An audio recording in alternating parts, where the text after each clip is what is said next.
Hey guys, it's Amaya and welcome back to my channel where I post whatever videos I want. In today's video, I'm going to be going over K-pop concerts and everything that there is to know about them. The most important part of the process, learn from my mistakes. So I've been to 3 K-pop concerts so far.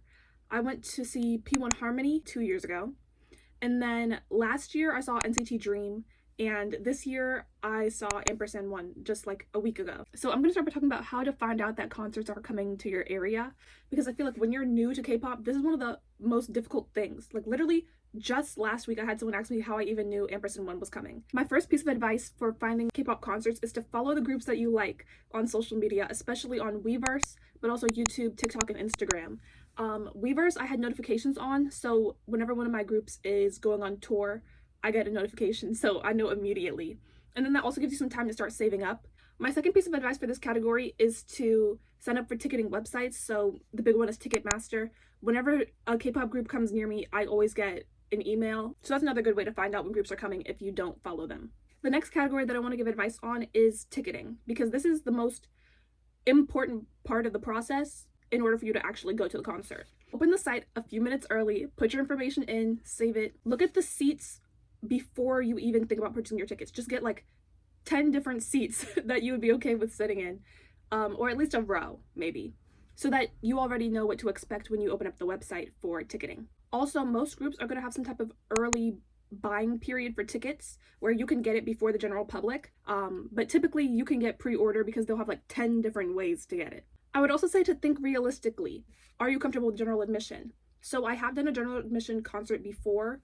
I know some people will like camp out for hours and wait for the doors to open for the concert. I've never been one of those people just because it's not feasible for me to do that. I also wouldn't really want to do that. Like, concerts are already 3 hours long, and then doors open an hour early, and then for me to stand outside for like 2 or 3 hours before then just to get in the front is a lot.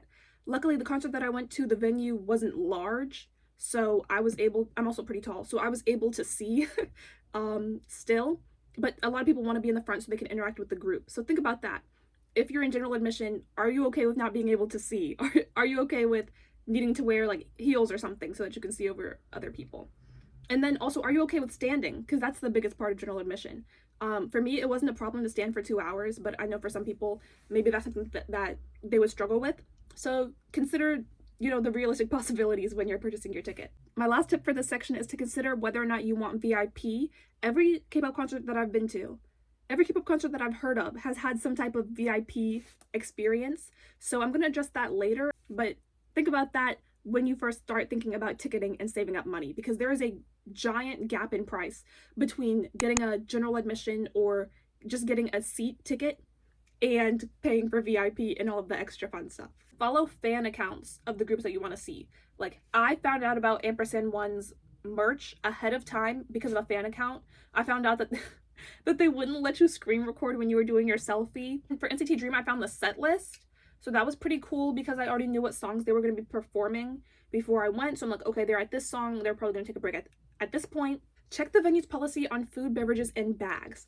Bags is the most important one. Like, if you're going anywhere, you're going to have a bag. Typically, if it's, I think, 7 by 10 or less, they'll let you get in with a solid bag, but they will search it. Food and beverages, like I said, if you're waiting outside for 2-3 hours and then you're going to a 3-hour concert, most likely you're going to get hungry. So think about if they let you bring in snacks, if they let you bring in water. If not, bring money to purchase it inside, because you probably will. Next is to check the merch price. So my last 2 concerts, the merch shirts that I bought were $40. With this one, I knew in advance, so I'm like, okay, I'm gonna have to pay this much. But with NCT Dream, I did not know in advance. I didn't know what the merch looked like before I went. I was just glad that they still had some because I bought it after the concert. So definitely check the merch prices before you go so you can prepare. And also, if there are multiple things you want to buy, like, it's very easy to impulse buy and get up to the merch stand and be the front person in line and be like, oh, I'm gonna get an album and I'm gonna get a shirt. Plan out how much you're gonna spend beforehand so you don't just start buying everything that you see. I would definitely say think about transportation. Like, if you're gonna ride a bus, what time to catch the bus? If you're gonna Uber in, what time is the best time to purchase it so that the prices are still low? If you plan on driving yourself, think about parking. This is for any big venue. Generally, they're going to charge for parking. And then in big cities, there's not a lot of parking either. On the street, it'll be like parallel parking.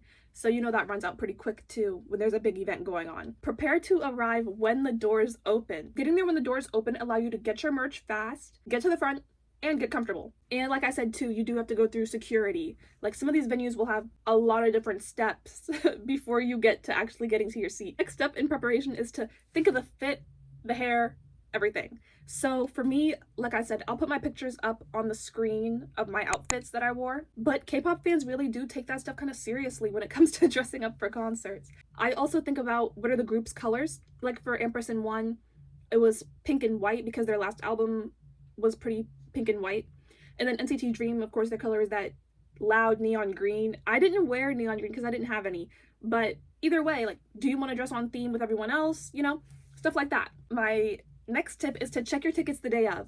Now I have to give a story time. So when I just went to see Ampers&one, every day up until the day of the concert, it said that it was going to start at 6 p.m. I checked my phone and I had screenshot the tickets that said 6 to 8. Then I open up the website and I'm like, oh, it's 5 to 8.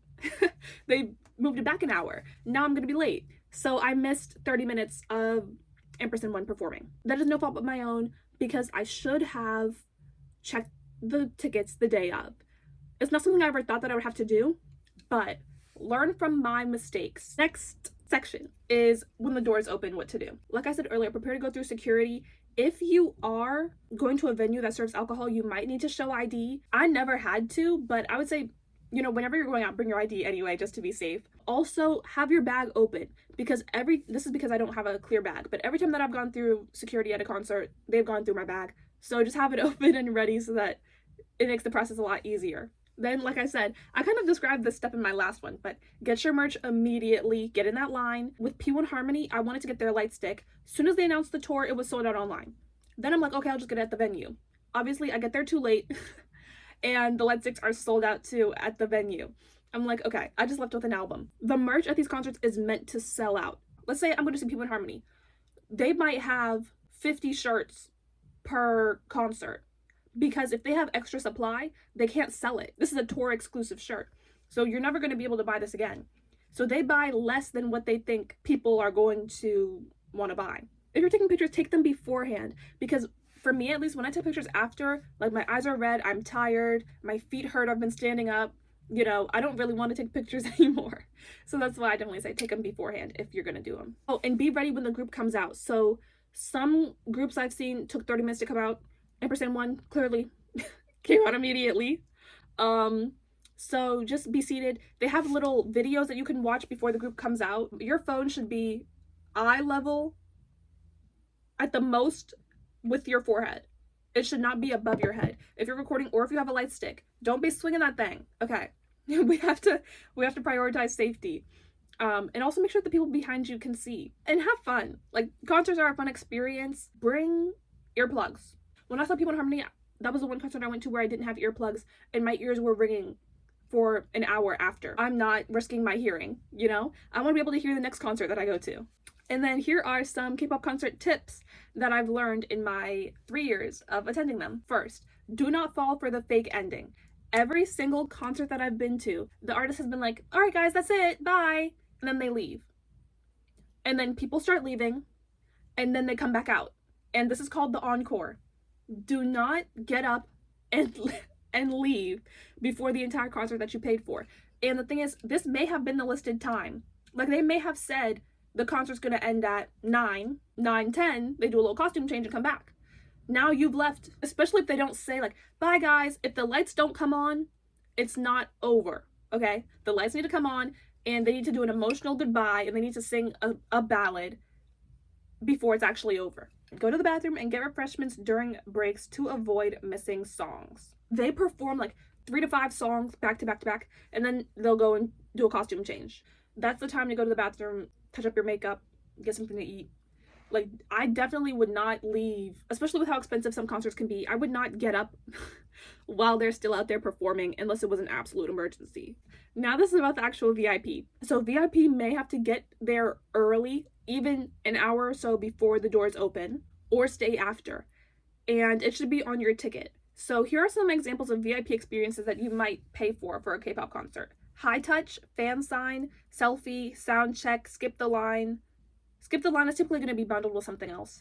Early entrance, that's going to be bundled with something else. And group photo. So group photo could either be me with the whole group or me and some other fans and the whole group. The VIP experience, I didn't do this until my third concert because for the first two it was going to be really expensive to do that. Especially the bigger the group, the more expensive VIP is going to be, of course. For Ampers&one, I did the selfie. So I'm going to put that up on the screen. And for this, I would say, like, be patient. You're probably going to wait for some time because think about how many other people are going to pay for the same experience that you did. Early entrance, okay, I get that one. But it just lets you buy merch early. So think about, do I want to pay to get there early to spend my money early? And then sound check, that's where the group performs like 3 or so songs. They're not in costume yet.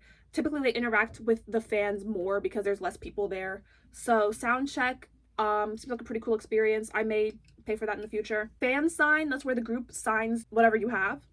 That one you might get a chance to actually talk to the members more, but typically it moves pretty fast, especially in the US because it's not a separate event. So, you know, they might have only an hour sectioned off for the fan sign portion. And then if there's 100 fans, you know, you kind of gotta go pretty quickly to get them through everyone. And then high touch is where the group is like, you can like give them a high five and say something quick, like, oh my gosh, you guys did so good. Like, it's a really quick thing. Send off. So this is where people are standing behind the little gates and the groups come and like sign their stuff, interact with them a little bit. This one is really hard to get your money's worth because there's going to be multiple rows worth of people standing up. So it's going to be pretty hard for you to interact with the members if you're in the second or third row. And I would say, yeah, that's all that I had for this video. I hope you guys liked it. If you did, don't forget to like, comment, and subscribe, as well as turn on post notifications for this channel and my second channel. If you're going to see a concert soon, let me know in the comments who you're going to see. I hope you have fun, and yeah, I hope this was helpful. So, bye!